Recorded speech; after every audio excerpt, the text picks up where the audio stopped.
넌 나고, 난 너야. 지금 생각해도 나의 아버지는 이상한 사람이었다. 이미 돌아가시고 없는 사람을 욕되게 하고 싶지는 않지만 아버지는 확실히 이해하기 힘든 사람이었다. 아버지는 일하러 나가는 걸 싫어했다. 응? 가만, 이거 어디서 많이 듣던 얘긴데? 국민학교도 제대로 마치지 못한 아버지. 그가 맨손으로 남쪽 끝 시골에서 기회의 땅 서울로 올라와 구할 수 있는 일이라고는 몸을 쓰는 막일, 일명 노가다 뿐이었다. 노가다는 힘들고 고되지만 그 일을 하는 사람들 중에는 성실하게 일해서 가족을 부양하는 아버지들이 분명 있었다. 하지만 나의 아버지는 일하러 나가는 걸 지독히 싫어했다. 가끔 일을 나갔고 대부분은 집에서 빈둥거렸다. 아버지는 집에 드러누워 하루 종일 TV를 봤다. 누렇게 빛이 바래고 담뱃재에 여기저기 구멍이 뚫린 러닝 셔츠를 입고 잠을 자던 이불 위에 누워 미동도 하지 않은 채 내가 등교할 때 봤던 모습 그대로 내내 TV를 봤다. 그리고 다시 잠이 들곤 했다. 여장이 일을 하지 않으니 집안 형편이 궁색했음은 당연하다. 그래도 다섯 식구가 굶을 수는 없는 노릇. 아버지 대신 어머니가 공장에 나가 일을 해서 근근히 먹고 살았다. 경제적인 문제도 문제였지만 내 생각에 더 큰 문제는 가정 불화였다. 가끔 드라마에서 가난해도 행복한 가족 같은 이야기를 볼 때면 판타지처럼 느껴진다. 내가 아는 리얼리티는 다른 모습이었다. 부모님은 자주 언성을 높여 싸웠다. 입에 담기 힘든 욕설이 오가고 집안 물건이 다 부서지고 기어이 피를 본 후에야 싸움은 끝이 났다. 매일 전쟁을 치르면서도 아버지는 꿋꿋이 일하러 나가지 않았고 어머니는 매번 얻어맞으면서도 싸움을 피하지 않았다. 아버지는 매일 술을 마셨다. 가끔 뭐가 어그른지 울부짖었고 종종 집안 물건을 부쉈고 자주 부인과 자식들을 두들겨 팼다. 제법 담담한 척 글을 쓰고 있지만 그 시절 내게 집이란 곧 지옥이었다. 형과 나 그리고 여동생은 그 지옥 속에서 무럭무럭 자라났다. 죽지도 미치지도 않고 형과 나의 몸집이 점차 아버지보다 커져 위협이 되기 시작하자 아버지의 폭력은 줄어들긴 했지만 그는 여전히 일하러 나갈 생각이 없었다. 폭력으로 존재감을 드러내던 이전과 달리 투명 인간처럼 존재감이 점점 옅어지더니 종국엔 사라져버렸다. 나의 아버지는 확실히 좋은 아버지는 아니었다. 돌려 말하지 않겠다. 아버지는 나쁜 아버지였다. 그리고 이상하게 그 시절에는 나쁜 아버지가 많았다. 내가 자란 환경이 그래서 그런지 몰라도 내 친구들의 아버지들 역시 좋은 아버지는 절대 아니었다. 그래서 엄살 부리고 싶지는 않다. 그냥 운이 없었을 뿐이다. 그래도 어린 시절을 생각하면 참담한 기분이 드는 건 어쩔 수 없다. 아무튼 나는 그런 아버지를 보며 항상 생각했다. 절대로 아빠처럼 살지는 않을 거야. 너는 자라 내가 되겠지? 겨우 내가 되겠지? 비행운 서른 중에서 어렸을 때 나는 아버지가 게으르지 않고 부지런히 일을 하면 우리 집도 가난하지 않을 텐데 하고 생각했다. 우리 집이 가난한 건 모두 아버지의 게으름 때문이라고 생각했다. 하지만 그 생각이 참 어리석은 생각이었다는 걸 나중에야 알게 됐다. 아버지가 부지런히 노가다를 뛴다 한들 가난에서 벗어나긴 힘들었을 거란 걸 어른이 되어서야 깨달았다. 나는 가끔 아버지가 느꼈을 무력감에 대해 생각한다. 아버지도 아버지의 아버지로부터 가난을 물려받았고 어떻게 해서든 잘 살아보고 싶었을 것이다. 아버지가 처음부터 일하는 걸 싫어하지는 않았으리라. 힘든 막일로 여기저기 다치고 적은 보수와 주위 사람들의 무시에 점점 지쳐갔을 나의 아버지. 배운 게 없어 다른 일을 할 기회도 방법도 몰라 좌절했을 아버지. 희망이 없는 하루하루를 버티는 자의 절망과 분노. 자기 마음을 표현하는 방법을 알지 못했던 그가 할 수 있는 거라곤 집에 틀어박혀 술을 마시고 울부짖고 자신이 가장 사랑해야 할 사람들을 때리는 것 뿐이었다. 아빠는 대체 누굴 닮아 그 모양이에요? 누구긴 널 닮아 이렇지. 그렇구나. 나는 아빠를 닮고 아빠는 나를 닮았구나. 나는 삶이 마음대로 되지 않는다는 걸 이제야 안다. 아버지도 삶이 마음대로 되지 않았겠지. 힘들었겠지. 나는 어느덧 아버지의 마음을 이해할 수 있을 만큼 세상에 이리저리 치인 나이가 됐다. 내가 아버지를 이해한다고 해서 그가 갑자기 좋은 아버지가 되는 것은 아니지만 그토록 아버지처럼 살지 않으려 애를 썼건만 나는 돌고 돌아 이곳에 와 있다. 어쩌면 벗어날 수 없는 운명이나 굴레 같은 게 정말 있는지도 모르겠다.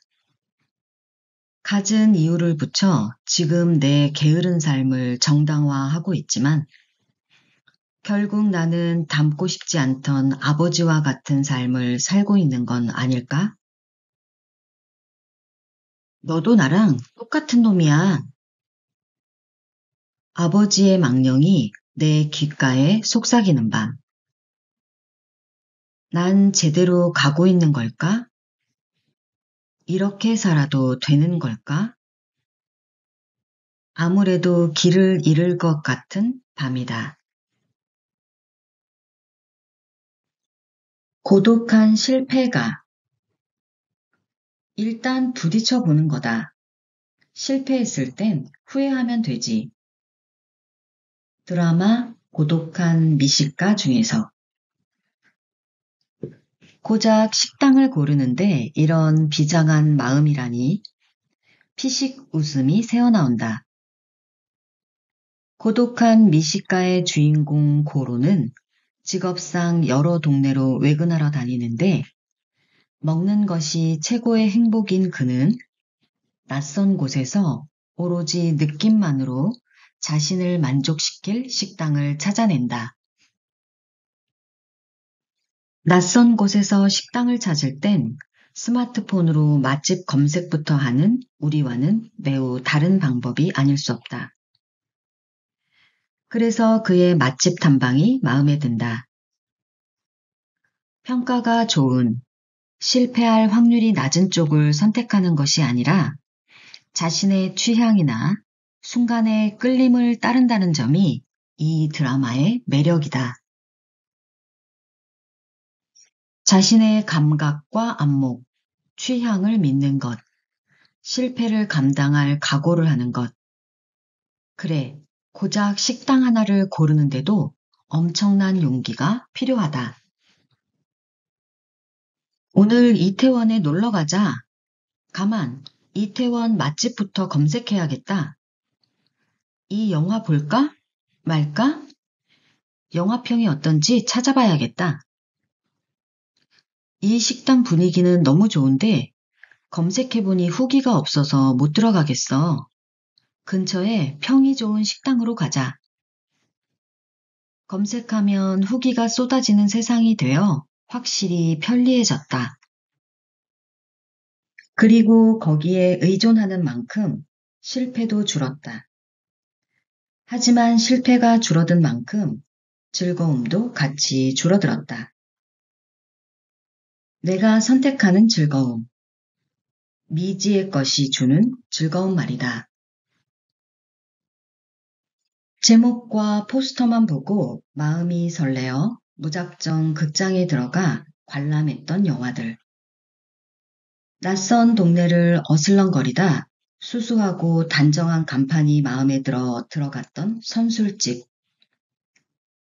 작가도 모르고 내용도 모르는데 단순히 표지가 마음에 들어 집어든 책. 그런 것들은 최고의 선택이 아니었음에도 유독 기억에 오래 남아 나를 미소 짓게 한다. 그런 선택에는 무모하고 위험한 매혹이 있다. 그리고 자신의 선택에 대한 믿음과 그 선택에 책임을 지려는 용기가 있다. 당연히 실패할 확률도 높지만 성공했을 때 가지는 성취감도 크다. 그건 누구의 것도 아닌 오롯이 내 것이 된다. 남들이 다 좋다고 하는 것들이 과연 내게도 좋을까? 많은 사람이 좋다고 하는 것은 확실히 실패할 확률이 낮다. 뭐랄까, 중간 이상은 한다는 느낌이랄까? 하지만 나에게 딱 맞는다는 느낌을 받기는 어렵다. 오히려 요즘은 남들의 추천으로 택한 것들로 인해 내가 남들과 취향이 아주 다르고 사람들 취향이 각양각색이라는 사실을 깨닫는 경우가 많다. 그럼에도 우리는 검색을 한다. 실패하고 싶지 않아서다. 나에게 딱 맞는 것을 찾아 도전하고 위험을 무릅쓰기보단 실패하지 않는 검증된 중간 이상을 택한다. 그렇게 점점 내 생각이나 감각은 중요하지 않게 되어버리고 퇴화하여 어느새 나의 선택을 믿지 못하게 되는 지경에 이른다. 내가 어떻게 느끼는지가 중요하지 않고 남들이 어떻게 생각하는지가 중요해져 더는 나의 취향이나 감을 믿지 못하고 선택권을 남에게 넘겨버린 지금의 우리. 고작 식당 하나, 영화 하나를 고르는데도 실패할까봐 용기를 내지 못한다. 그러니 인생은 오죽할까? 안전하다고 유혹하는 남들의 목소리를 뒤로하고 나만의 목소리에 귀 기울인 선택은 어쩌면 고독한 실패가의 길이다.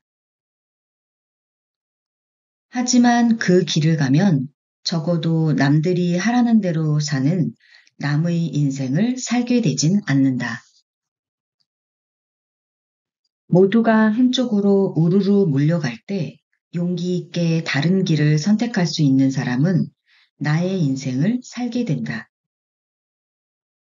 실패해도 좋다. 실패했을 땐 후회하면 그만이다. 어차피 남의 말만 듣고 우르르 몰려갔던 사람들 대부분도 후회하긴 마찬가지다. 안 그런가? 실패를 두려워 말자. 고독한 실패가가 되자. 대단한 것부터 말고 고로처럼 식당을 찾아보는 것부터 시작해보면 어떨까? 자신만의 취향이란 어쩌면 무수히 많은 실패를 통해 만들어지는 건 아닐는지. 많이 묵었다, 아이가. 문득 나이를 많이 먹었다고 느끼는 순간들이 있다. 최근에 기억에 남는 건 성시경 사건이다. 버스를 타고 집으로 가던 중이었다. 차창밖 야경은 아름다웠고 기사님이 틀어놓았던 라디오에선 성시경의 노래가 흘러나왔다. 분위기에 취했던 탓일까? 무방비 상태에서 노래를 듣고 있다가 나도 모르게 아, 목소리 좋다라고 생각해버린 것이다. 아, 올 것이 왔구나. 성시경의 목소리를 감미롭다고 생각하다니. 내가? 나 남잔데? 미쳤어, 정말. 성시경의 노래를 그렇게 많이 들었어도 단 한 번도 좋다고 생각한 적 없던 내가. 나이가 들면 여성 호르몬이 많아진다더니 이건 내가 아니고 호르몬이 좋아하는 거다. 그날 나는 여성 호르몬에게 지지 않기 위해 액션 영화를 시청했다. 요즘은 내 나이가 적지 않음을 상대의 반응을 통해 느낀다. 가끔 그림 의뢰 때문에 출판사 편집자들과 미팅을 할 때가 있는데 신나게 수다를 떨다 보면 어김없이 이런 질문이 날아온다. 저 죄송한데 나이가 어떻게 되세요? 나이를 물어보는 게 딱히 신뢰가 된다고 생각하지 않고 오히려 물어보는 게 자연스럽다고 생각하면서도 잠시 머뭇거리게 된다. 잊고 있던 나이가 생각나서다. 내가 몇 살이더라? 뭐? 벌써 그렇게 많이 먹었어? 이런 창피하다. 아, 말하기 싫다. 간신히 부끄러운 두 자리 숫자를 말하면 어김없이 이런 대답이 돌아온다. 전혀 그렇게 안 보여요. 완전 동안이시네요. 아, 위로다. 출판사 편집자들은 이렇게 마음이 착하다. 고맙지만 실제 동안인지 아닌지 중요한 건 그게 아니다. 내 나이가 그렇게 안 보여요. 에서 그렇게인 사실은 변하지 않았으니까 말이다.